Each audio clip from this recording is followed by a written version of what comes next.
Oi pessoal, hoje eu tenho o enorme prazer de receber aqui no canal LK, ela que é atriz, teatro, novela, cinema, ela é maravilhosa. Ela foi Paquita Jujuba e continua com a mesma carinha de sempre. Tô falando da Juliana Baroni.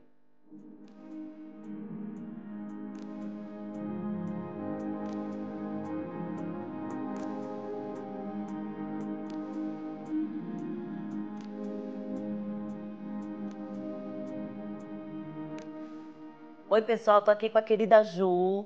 Seja muito bem-vinda, tô muito feliz com a nossa eterna Paquita. E eu vim hoje em homenagem à Paquita. De bota e Jujuba para nossa Paquita Jujuba. Gente, olha isso, que delícia. Estão servidos? Lara, muito bom estar aqui. Que delícia. E eu fiquei muito feliz de saber, que eu já tinha visto esse microfone que você anda por aí, mas agora que eu liguei o nome à pessoa, que você começou tudo com o microfone da Xuxa, né? Foi. Aquele microfone. Porque eu sempre fui muito fã da Xuxa, das Paquitas. Quem que não quis ser Paquita? Mas eu comecei a minha carreira assim, fã. Eu tinha 11 anos. Em Limeira, interior de São Paulo. Eu chegava da escola todo dia, corria para a televisão para ver a Xuxa, com aquele microfone que você adora e tal. E um dia ela olhou para a câmera e falou assim, eu tô procurando uma Paquita paulista. Eu falei, ué, será que ela tá falando comigo? É a chance. Peguei meu caderno, olha só que loucura. Anotei o endereço, sem CEP, sem nada. Aí escrevi uma carta de fã, botei um batom, botei um beijinho na carta, aquela coisa que ela fazia com os fãs, sabe? Aí meu pai chegou do trabalho, eu falei, pai, eu quero mandar uma carta para ser Paquita. Você tinha 11 anos? 11 anos. Aí ele falou assim, tadinho. Que legal, deixa eu ver. Ai, que carta fofa, tem que botar foto, né? Falei, então vou roubar umas fotos do álbum lá da mamãe, mas não conta pra ela que a minha mãe morria de ciúme dos álbuns que ela fazia. Aí eu fui, peguei uma foto de rosto, uma de corpo, botei na carta. Meu pai falou assim, então eu vou te levar no correio. A gente chegou, o correio estava fechado, aí eu botei, sabe naquelas caixinhas que tinham de correio na rua? De correio, sim. 3 meses depois, meu telefone toca. Tava eu e a dona Zefa, que trabalhava lá em casa. Aí eu atendi o telefone e falei assim, oi, posso falar com o responsável pela Juliana? Eu falei, não, a minha mãe está trabalhando. Não, porque aqui é do show da Xuxa e você foi selecionada com 1.200 meninas para fazer o teste. Mentira. Aí veio aquele gelo, né? Não, aí eu falei, meu Deus, e agora? Dei o telefone da minha mãe. Daqui a pouco liga minha mãe, Juliana, estão passando trote para mim, eu estou em reunião. Minha mãe é alta executiva de uma fábrica de chapéu, né? Aí eu falei, mãe, então, sabe aquelas fotos que sumiram? Do show da... Eu mandei pra Xuxa mesmo. Ela, então deixa eu ligar lá. Porque eu tratei os caras super mal. Olha. Aí ela ligou, eles marcaram um teste ao vivo aqui em São Paulo, eu morava no interior. Então imagina, 1.200 crianças para fazer teste com as suas mães na porta da Sunshine, que era uma produtora que fazia os shows da Xuxa pelo Brasil, os shows ao vivo. Aí foi assim que começou a minha vida, sabe? E eu cheguei, assim, com jeans, camiseta, toda... E tinha uma menina já mega produzida, já de bota, já com roupa de Paquita, cabelo, maquiagem. Eu estava muito assim... Eu fui lá ver o que era aquilo. Aí fiz teste, fui passando. Fiquei entre as 20 no final do dia. Uau! Aí voltei depois, fui voltando... Fizemos teste com o Michael Sullivan de canto. O Tio Porquinho, para quem não sabe, é o autor, junto com o Paulo Massadas, dos maiores hits dos anos 80, né? Dia de Domingo, Joga Fora no Lixo, todas, Lua de Cristal, né? E aí fiz o teste com ele, fui bem no teste de canto e aí ficaram 5 meninas só para ir para o Rio para gravar um programa com a Xuxa. Já foi um prêmio, você pode imaginar? Posso imaginar. Aí eu ganhei passagem para o Rio, fiquei no Copacabana Palace, sabe aquela coisa, um sonho de menina, né? De princesa, um dia de princesa. Gravei 3 programas com a Xuxa e no último programa ela anunciou que eu ainda fui escolhida Paquita, fui a Jujuba. A Jujuba. E aí? E aí? E aí eu fui escolhida. E aí virou sua vida, saiu de Limeira, foi pro Rio. Aí 3 horas da manhã, eu nunca vou esquecer isso, eu liguei para minha mãe, que o programa gravava até tarde, né? Não tinha essa coisa tão rígida com o horário de criança como é hoje, como deve ser mesmo. Nos anos 80 era aquela confusão, aquela bagunça. Aí liguei para minha mãe e falei, mãe, olha, eu fui escolhida Paquita e a Marlene mandou avisar que você tem que mudar para o Rio. Tipo assim. Fácil assim, simples assim. E aí minha vida mudou completamente, né? E nunca mais eu voltei para casa da minha mãe. E aí foi ficando. E quanto tempo você foi Paquita? 5 anos. 5 anos. E foram 5 anos incríveis. Não, e nessa fase de criança para adolescente, é uma fase muito importante. Dos 11 aos 16, eu trabalhei de segunda a segunda. E como que era conciliar isso? Trabalhar de segunda a segunda, dos 11 aos 16, com escola, Então, adolescência, né? Como é que foi conciliar tudo isso? olha, a primeira coisa que eu tenho para dizer é o seguinte, eu pulei a adolescência. Algumas meninas que foram paquitas na mesma geração que eu não pularam. Então, assim, não foi uma coisa do trabalho. Foi uma coisa da personalidade de cada um. Eu fiquei adulta imediatamente. Entendi. Sabe? Virou a chave. Virou a chave. E depois aí fui viver uma adolescência tardia, mais pra frente, ainda bem. Mas eu virei a chave imediatamente, fiquei muito responsável, sabe? Muito profissional. Muito profissional. E muito disciplinada, muito... Então, assim eu consegui conciliar os estudos também. Tanto que depois que eu deixei de ser Paquita, eu fiz faculdade de letras, eu passei na PUC, na UFRJ. Que legal. Mas não foi fácil. É, Eu tinha os amigos da escola que tiravam xerox do caderno para mim, porque eu faltava muito. Eu fazia provas sozinha. E tinha que renunciar a muita coisa também. Nessa fase de 15, 16, começa a sair nas baladinhas e tal, você tinha que renunciar, falar, não vou, né? Então, não posso ir. eu renunciei. Mas algumas amigas contemporâneas, paquitas, não renunciaram, elas conseguiam conciliar. Mas eu não, eu ficava muito tímida.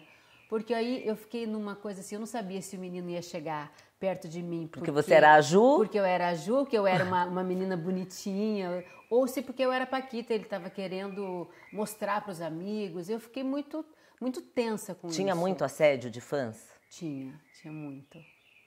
Comigo menos, que eu era a menorzinha do grupo, né? Então demorou para acontecer esse assédio comigo, que eu era mais assim, tratada como uma bonequinha, uma coisinha assim. Era a bibelozinha. Bibelozinha. Mas com as meninas mais velhas tinha muito, sim, tinha muito assédio. E vocês têm contato até hoje? Você, as Paquitas, a Xuxa? A gente tem um grupo, né, das Paquitas de com WhatsApp. a Xuxa, de WhatsApp. Ai, que legal. E algumas, é claro, que ficaram mais amigas do que outras, né? Mas eu tenho muito carinho e respeito por todas elas, assim. E essa trajetória foi o máximo. Aí você fez Lua de Cristal. Olha, Lua de Cristal é uma coisa muito bonita de contar, porque já que você gosta, eu vou aproveitar, Ai, né? Já conta que você tudo! tá de bota. Conta tudo! Lua de Cristal, assim, eu entrei para ser Paquita, uma semana depois começaram as filmagens de Lua de Cristal, do filme. Foi tudo assim, então, para Sim. você. Chegou Bu. Cheguei, já era o auge da Xuxa, eu entrei no auge, literalmente, né? Era a época do Hilarie, você imagina. Nossa, E aí eu entrei, tinha a filmagem do Lua de Cristal e uns dias antes a gente foi colocar voz na música Lua de Cristal. E foi a primeira vez que eu entrei no estúdio de gravação de música, na som livre, assim, que todos os grandes cantores e cantoras dos anos 80 e 90 eram dessa gravadora Som Livre. Então eu entrei naquele estúdio enorme, né? E para gravar a música com a Xuxa. Primeira vez que eu fui fazer o coro e eu estava muito animada, muito empolgada. A Xuxa cantou, como ela viu que eu estava muito emocionada, ela cantou o coro junto comigo, do meu lado, me dando a mão. Então, quando toca a Lua de Cristal até hoje, gente, é uma coisa assim que eu preciso me controlar para não me emocionar, porque virou um hino para mim. Aí, no filme seguinte, que foi Sonho de Verão... Sonho de Verão, foi logo depois de... Foi logo depois, foi tipo 6 meses depois.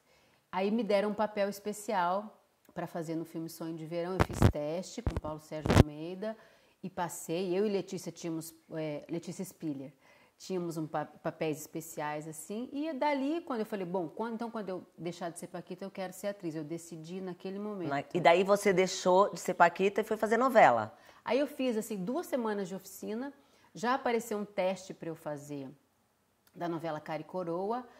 E eles chamaram todas as ex-paquitas para fazer esse teste. Por quê? Porque a Letícia Spiller estava fazendo uma novela chamada 4x4. Sim, lembro. E ela era a Babalu da novela, ela estourou, arrebentou nessa novela. Então eles falam, bom, se essa Paquita, Letícia, é tão talentosa, vamos ver se tem mais alguma vamos explorar Paquita outra talentosa Paquita por aí. E eu fui chamada a fazer esse teste, passei, tive que abandonar a oficina e já entrei numa novela 2, 3 meses depois de ter deixado de ser Paquita. E você se adaptou super bem? Então, eu me adaptei muito bem, mas você imagina, eu não tinha noção, eu não era atriz. Eu, assim, eu me comunicava com o público olhando para a câmera, então muitas vezes eu perdi um take inteiro porque eu olhava para a câmera, assim, eu não tinha noção do que eu estava fazendo ali. Mas aí Deus é maravilhoso, porque coloca na nossa vida anjos, né? Sim. Então, nessa novela, o Wolf Maia, que era o diretor, ele me ensinou muita coisa.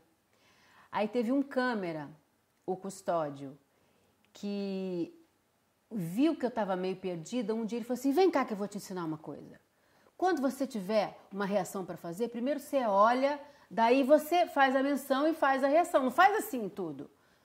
E você fica posição de câmera. Ele me ensinou tudo. Que massa. Tudo. São anjos mesmo, né? Então, porque ele viu que eu estava muito perdida e que eu estava a fim de aprender. Então ele foi um anjo, Wolf foi um anjo, Miguel Falabella foi um anjo, que ele fazia o vilão dessa novela. E depois daí a gente se apaixonou um pelo outro. E ele me convidou para fazer um monte de trabalhos, tanto em TV, teatro, cinema, fiz com ele. E a minha mãe na novela era Luíse Cardoso, Uau. Que era professora de teatro do Tablado para crianças e adolescentes. Então você imagina. E aí logo depois veio Salsa e Merengue. Logo depois... Foi quanto tempo depois? Foi logo depois. Foi? Ah, exatamente, porque você sabe mais do que eu da minha própria vida. Boa pesquisa. Porque Cara e Coroa, eu trabalhei com Miguel Falabella. Sim. E nas últimas semanas de gravação, ele falou assim, ô, Juliana, vem cá. A menina da sobrancelha grossa, ele me chamava assim. Quer fazer a minha novela? Porque ele ia assinar pela primeira vez uma novela junto com a Maria Carmen Barbosa. Aí eu falei, não, eu acho que eu não... Eu acho não que eu entendi não ouvi direito. bem. Eu fiquei assim parada, olhando para ele. Aí eu falei, repete. Aí ele, você quer fazer a minha novela? Eu falei, lógico. Ele falou, mas eu vou mudar um pouco. Vou botar você para fazer uma patricinha bem escrota. E aí eu fiz Salsa e Merengue, acho que foi logo depois mesmo, um ano depois. Vamos fazer um jogo, tá? Tá. Eu vou te falar um tema e você vai me contar uma história. Tá. Você esteve em 2015 junto da Rainha Elizabeth e você contou que quebrou alguns protocolos. Eu quero saber disso. Alguns é eufemismo, quebrei todos. Então, as pessoas me perguntam, mas como é que você foi parar lá, né?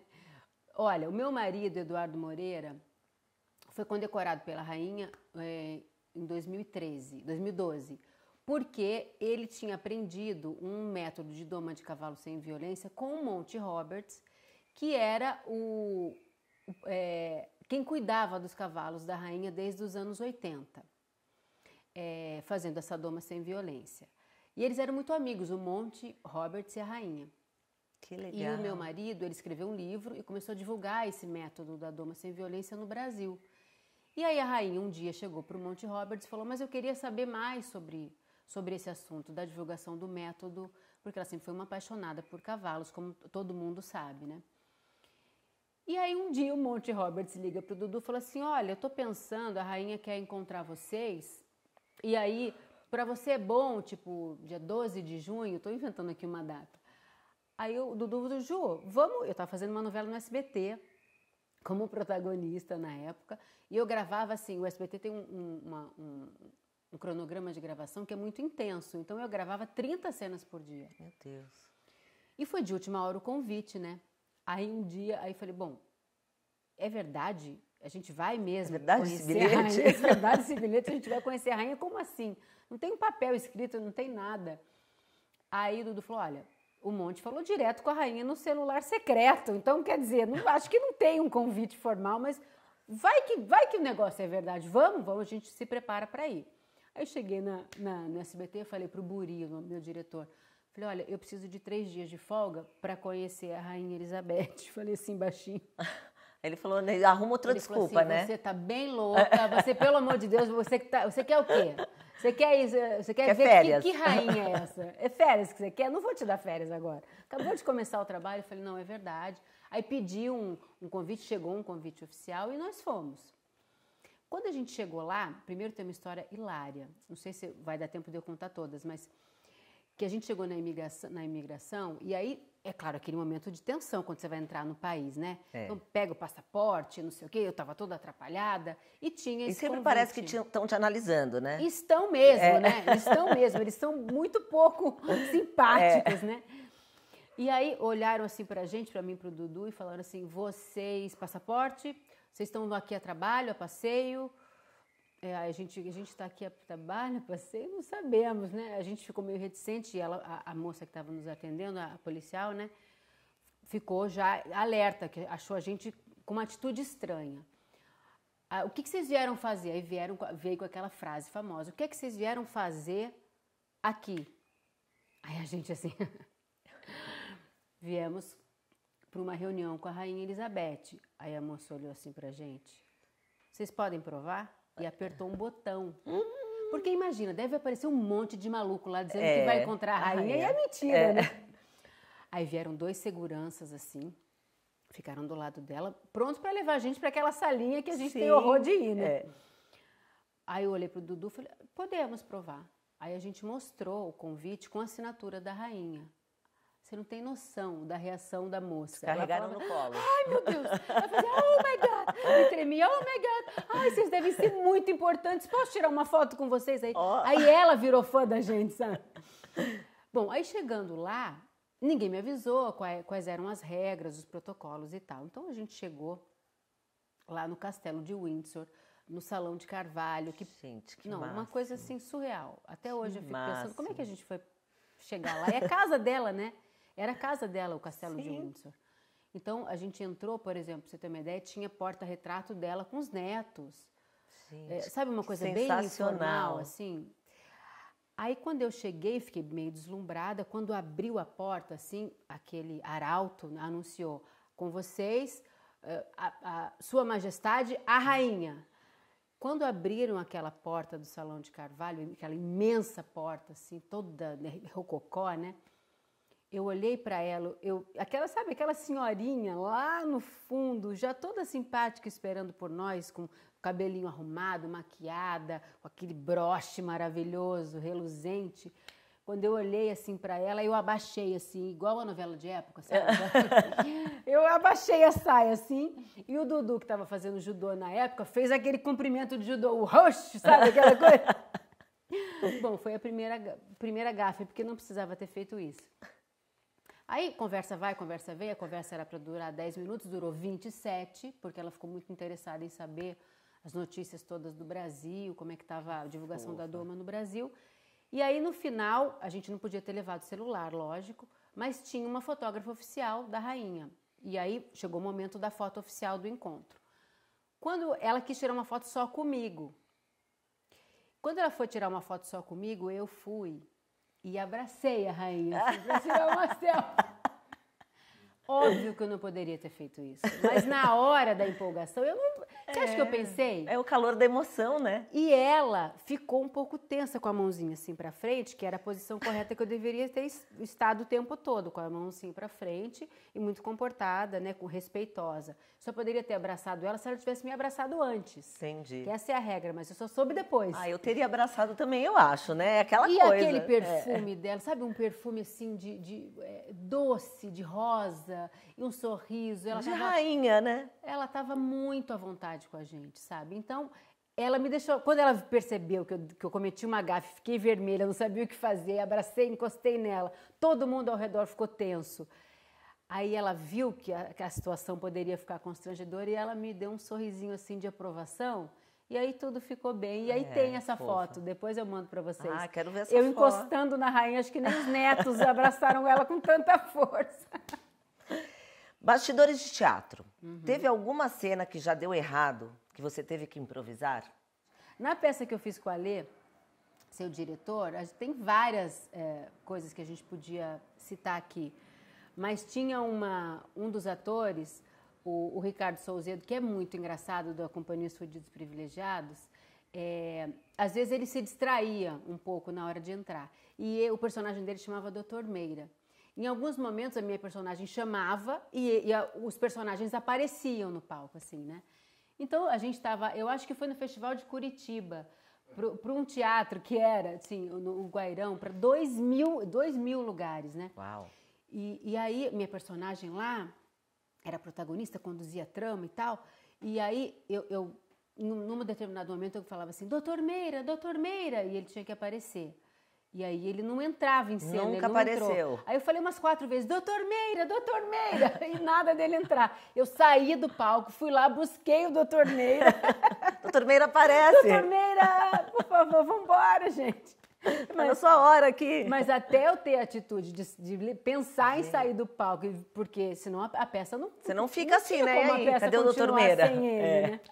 E Ju, você trabalhou em muitos projetos com o público infanto-juvenil. Como que é lidar com esse público especificamente? Você acha que você consegue transmitir o que você quer? Como que é a aceitação deles com você? É engraçado que eu sou meio criançona, assim. Então, eu tenho uma língua... Eu falo muito bem com as crianças. Eu vejo, assim, pela minha filha, meus enteados, tem hora que a gente está falando quase de igual para igual, então, que também não é bom, né, dentro de casa. E tem momentos que eu tenho que lembrar que eu sou mãe da Duda e que eu tenho que educar e não brigar com ela de igual para igual. Ela tem 8 anos. Mas, profissionalmente, eu gosto de criança. Eu gosto, e eles são o melhor público que pode ter, porque eles são sinceros, né? Sim. Quando você... Agora eu estou fazendo, por exemplo, curso de formação de roteirista. E quando eu estou com alguma dúvida se a história está pegando, eu leio para minha filha. Olha, se ela presta atenção até o final da história, é porque a história está bem contada. Se ela desvia a atenção, aí eu já sei que não vai rolar, que eu vou ter que mudar. Ela é teu termômetro. Ela é meu termômetro. Que legal. Então, eu acho que, por isso que eu gosto de trabalhar. Acho que as pessoas me identificam muito com criança por causa da Xuxa também. Sim. Aí depois eu fiz Cúmplices de um Resgate, depois eu fiz uma novela na Band, que era infanto-juvenil também, musical, chamada Dance, Dance, Dance. E agora está reprisando Cúmplices de um Resgate, as novelas do SBT reprisam muito. Então, acho que as crianças têm uma memória. As mães têm uma memória afetiva comigo e agora os filhos, porque né? você carrega isso lá desde 1990, de Paquita, Exato. né? Sempre foi com criança. E é uma coisa que eu gosto de fazer. E eu fiz uma peça de teatro também, foi minha primeira produção de teatro, de uma peça chamada Branca de Neve Zangado. Que é do texto, o texto do seu meu marido. Exatamente. Branca de Neve e o Zangado. Branca de Neve Zangado. O meu marido, Eduardo Moreira, ele é multitalentoso, né? Como alguns de vocês acompanham ele, sabem disso também. Um dia eu estava fazendo novela do SBT e eu nos bastidores, sabe aquela coisa quando você demora muito, tá ali esperando para gravar horas, aquele monte de atores conversando? A gente teve uma ideia, eu e a Mira Har, de fazer uma peça juntas. Aproveitando o sucesso da novela, vamos fazer um infantil? Eu cheguei em casa e falei pro meu marido assim, vou procurar os direitos de alguma peça infantil para montar logo depois da novela. Aí ele olhou para mim e falou assim, eu escrevo para você. Eu falei, não vem se meter no meu trabalho não, por favor.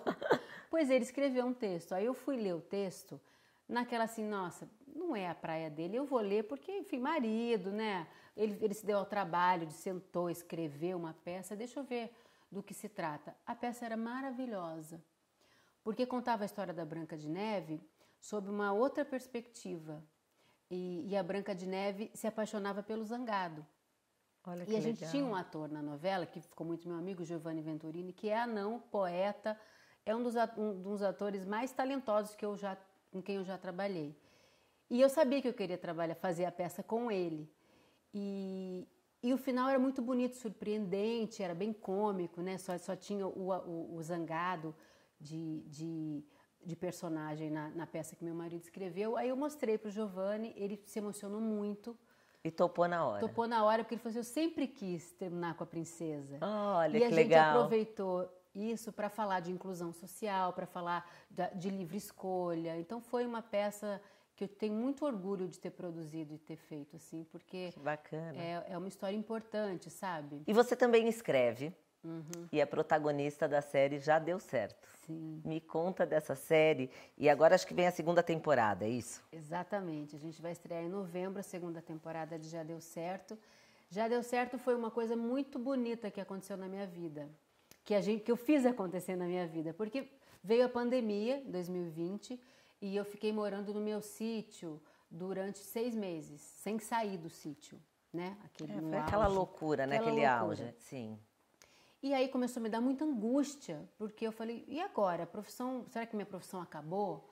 Como é que não tem mais teatro, os teatros fechados, as TVs sem conseguir gravar as novelas? Eu falei, mas o que eu faço com essa minha vontade artística? Me juntei com duas amigas que estavam na mesma sintonia que eu, nessa angústia, a Ana Paula Dias e a Ela Belissone. A Ana Paula é diretora e professora do método chamado Meisner.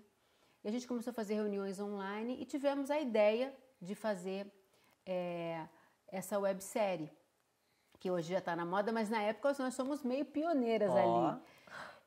E a gente começou a gravar, a gente teve uma ideia, que era uma escritora, que sou eu, Bárbara, em crise criativa. Ela tinha já escrito um best-seller, daí não sabia, estava travada, não sabe escrever outro livro, tinha um prazo para entregar um outro livro, não conseguia sair daquele lugar. Não vinha que era a inspiração. Um lugar que eu, Juliana, também estava. Então eu aproveitei e fiz eu meio que peguei essa personagem e escrevi coisas que eu estava sentindo, né? Então nós três escrevemos, aí eu tive que aprender a fazer câmera, som, luz, figurino, mas tudo, porque a gente não tinha equipe, a equipe éramos só nós três. E online a princípio. Eu gravava da minha casa, a ela da casa dela e a Ana dirigia a gente pelo Zoom. Bom, depois do terceiro episódio que a gente gravou assim, tivemos muita dificuldade técnica, como você pode imaginar. A partir do terceiro as coisas começaram a melhorar, a gente se testou, usava máscara, não sei o quê, e elas foram para o meu sítio para a gente gravar o resto dos capítulos, né, do 3 até o 12. E aí ficou um produto muito bom, moderno, sabe? E eu fiquei muito surpresa quando eu vi. Falei, nossa, mas isso é bom, o texto é bom, a gente ficou tá feliz bem. com o resultado. Fiquei muito feliz. Aí a gente aproveitou o embalo e escreveu a segunda temporada, que vai estrear agora em novembro. Que legal, agora em novembro já sai. E nessa temporada a gente ampliou, né? O cenário não é só mais o meu sítio, a gente ampliou, agora a gente gravou nas ruas de São Paulo e tal, e tem amigos convidados. Ah, que legal. Letícia Spiller está fazendo uma participação, a Fafá Renault, Murilo Meola, Giovanni Venturini. Cresceu bastante. Cresceu bastante. Mas a gente ainda continua fazendo tudo, mas agora com uma história um pouquinho mais ampliada. Tomara que vocês gostem. Com certeza, com certeza. Vamos todos gostar e seguir aí. Já deu certo. Já deu certo no YouTube. Vamos para um outro jogo agora. Se minha vida fosse um filme... Nossa, agora você me pegou. Porque depende da fase da vida, né? Eu acho que eu vou ter que escrever esse filme, viu? Porque não dá a vida da gente não dá para resumir muito boa. Uma obra só. É verdade. Um personagem inesquecível. Bom, no teatro eu acho que é a Malu, de Escravas do Amor. Na TV, alguns personagens inesquecíveis. Não dá para citar só um, não. Mas teve uma personagem que eu amei fazer, que foi uma novela que eu fiz na Band, que era a Sofia Ivanich, da novela Dance, Dance, Dance, porque foi minha primeira protagonista e é uma personagem que tinha uma trajetória de heroína, era uma menina que saía do interior e ia tentar o sucesso na cidade grande, tinha muita coisa similar com a minha vida. Meio que a ver, né? Então eu acho que você eu tenho se identificou. Um carinho especial por ela, assim. Miguel Falabella. O maior incentivador da minha carreira, sem dúvida. Eu fiz com ele cinema, teatro, TV e fui fazer faculdade de letras porque ele fez faculdade de letras e me incentivou. Então ele... Foi outro anjo na sua vida. Ele é o grande anjo da minha vida, Miguel. O meu anjo Miguel. Um ídolo. Um ídolo, meu pai. Ser artista é? Padecer no paraíso. Sinto saudades. Sinto saudades do palco. Eu tô com saudade, nesse momento, estou com saudade de teatro, do palco de teatro. Com tanta saudade que agora eu virei curadora de um pequeno teatro. Olha, que legal. Um auditório série, que é o Auditório Paulo Freire, ali na Vila Mariana, e eu agora estou cuidando dessa curadoria, porque você vê como é que pode. Hoje eu estou com 44 anos e há pouco tempo atrás você perguntava qual é a sua profissão, eu dizia, eu sou atriz. E ponto final, e tá de bom tamanho, né? Tá de ótimo bom tamanho. Que é uma profissão que assim, abrange muita coisa. Sim. Agora eu sou atriz, produtora, roteirista, Escritora. Escritora, diretora, agora eu vou dirigir um show infantil, agora para outubro, para o mês das crianças. Então a gente vai se desafiando ao longo da vida, né? O que eu faço melhor? Não sei, eu estou aprendendo a fazer essas coisas novas todas. E o ser atriz é uma coisa que vai me acompanhar para o resto da vida. Você falou um ídolo também, Laura Cardoso, que está com 90 anos e trabalha ainda e faz muita... Maravilhosa. E é maravilhosa. É a minha grande inspiração assim, na carreira, é a Laura Cardoso mesmo. 44 anos. Com essa carinha da Cacau da Malhação. Médio. Me conta o segredo. O segredo é fazer o que gosta, é ter... É uma boa dermatologista. Sempre ajuda. Acho que o segredo é isso, ser feliz e uma boa genética, que minha mãe também tem uma pele maravilhosa. Então, eu fui um pouco abençoada. Bem nesse abençoada. Sentido, Continua linda, maravilhosa. Obrigada. Quero saber de projetos futuros, além dessa segunda temporada que está vindo, desse projeto infantil que você falou também. Tem mais alguma coisa em vista aí para você? Tem um filme que eu fiz o ano passado que vai estrear na Star Plus em junho do ano que vem. Também é um filme para adolescentes, que ainda não tem título, tem um título provisório de Avassaladoras 2, que eu sou a protagonista também lá. E, enfim, quero voltar ao teatro. Eu estou escrevendo uma peça para eu fazer no auditório, que eu estou sendo curadora, que é uma peça sobre o luto. Porque... meu pai faleceu no final de 2020, não foi Covid, ele tinha câncer já, mas por conta, eu fiz um relato sobre a morte do meu pai, é muito difícil. Meu pai, como deu para ver aqui, né, na nossa curta conversa, quanto ele foi importante na minha vida, e eu comecei a conversar com várias pessoas sobre o luto. Muita gente perdeu parentes, pessoas próximas durante a pandemia, período, né? sim. Então, a gente está escrevendo, eu e essa minha companheira Ana Paula Dias e uma outra amiga muito querida, a Daniela de Donato, a gente está escrevendo uma peça sobre o luto, porque nós três perdemos o pai. Então, a gente está querendo abordar de uma maneira transparente, né? Como é que é a vida depois que você perde uma pessoa muito querida. O que acontece na sua vida? De maneira lúdica, de maneira leve dentro do possível. Sim. A gente está escrevendo essa peça e eu vou estrear porque é um tema dramático. Muito. Mas vai ser de uma maneira leve. Vai ser de uma maneira leve e curativa até, né? Porque quando a gente vê a nossa dor assim, refletida e a gente se identifica, a gente fala, nossa, então não sou só eu que estou passando por isso? Então sentir isso tudo é normal? Porque a gente fica, não, que hora que eu vou sair dessa dor? É uma dor que você vai ter que conviver o resto da vida, né? Sim. Então, como é que segue a vida a partir dali? A gente quer fazer essa abordagem lá. Que lindo, quero muito ver, porque eu também perdi meu pai em 2012. E é essa dor, né? Essa dor que a gente convive com ela, A gente aprende a conviver, né? A duras penas. A duras penas. Mas é isso, eu quero assistir, porque eu tenho certeza que eu vou me identificar. E quero te agradecer. Obrigada. A sua presença. Muito obrigada. Que delícia ter você aqui. Eu tenho um mimo. Tenho a nossa Carla, chefe aqui do programa. Olha! Ela fez esses brigadeiros para você. Ai, com o maior carinho. Obrigada, gente. Olha que delícia, que coisa linda. Obrigada, adorei. Eu que adorei. Adorei te conhecer pessoalmente. E eu quero tirar uma foto com ela com o chapéu da Paquita. Com certeza. Só se for agora.